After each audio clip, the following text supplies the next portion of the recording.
പുരുഷ ശരീരത്തിലെ ഏറ്റവും വലിയ അത്ഭുതങ്ങളിൽ ഒന്നാണ് ലൈംഗികാവയവം. താങ്ങാനൊരു എല്ലുപോലുമില്ലെങ്കിലും ദീർഘനേരം ഉറച്ചുനിൽക്കാൻ ഇതിനാവും. എന്നാൽ പല പുരുഷന്മാരെയും അലട്ടുന്ന വലിയൊരു പ്രശ്നമാണ് പെട്ടെന്ന് താണുപോകുന്നത്. വെറും 2 മിനിറ്റ് പോലും തികയ്ക്കാൻ കഴിയാതെ വരുമ്പോൾ പലരും നിരാശരാകാറുണ്ട്. എന്തുകൊണ്ടാണിങ്ങനെ സംഭവിക്കുന്നത്? ചിലരുടെ ശരീരത്തിൽ നാഡീതന്തുക്കൾ കൂടുതലായിരിക്കും. ആനന്ദത്തിന്റെ സിഗ്നലുകൾ തലച്ചോറിലേക്ക് അതിവേഗം പാഞ്ഞെത്തുന്നതുകൊണ്ടാണ് പെട്ടെന്ന് തന്നെ സ്ഖലനം സംഭവിക്കുന്നത്. ഇത് നിങ്ങളുടെ ശരീരത്തിന്റെ ഒരു ജൈവിക രീതി മാത്രമാണ്. നന്നായി ചെയ്യാൻ പറ്റുമോ, പങ്കാളിക്ക് തൃപ്തിയാകുമോ എന്നിങ്ങനെയുള്ള പേടി മനസ്സിനെ വല്ലാതെ അലട്ടുമ്പോൾ ശരീരം പെട്ടെന്ന് പ്രതികരിക്കും. ഈ ടെൻഷൻ നിങ്ങളുടെ ഏകാഗ്രത നശിപ്പിക്കുന്നു. ഇതൊരു പേശീബലത്തിന്റെ പ്രശ്നമല്ല, മറിച്ച് നാഡികളുടെ പ്രവർത്തനമാണ്.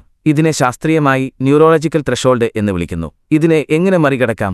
ദിവസവും കൃത്യമായി വ്യായാമം ചെയ്യുന്നത് ജനനേന്ദ്രിയത്തിലേക്കുള്ള രക്തയോട്ടം വർദ്ധിപ്പിക്കാൻ സഹായിക്കും. ടെൻഷൻ ഒഴിവാക്കി ആത്മവിശ്വാസത്തോടെ സമീപിക്കുക.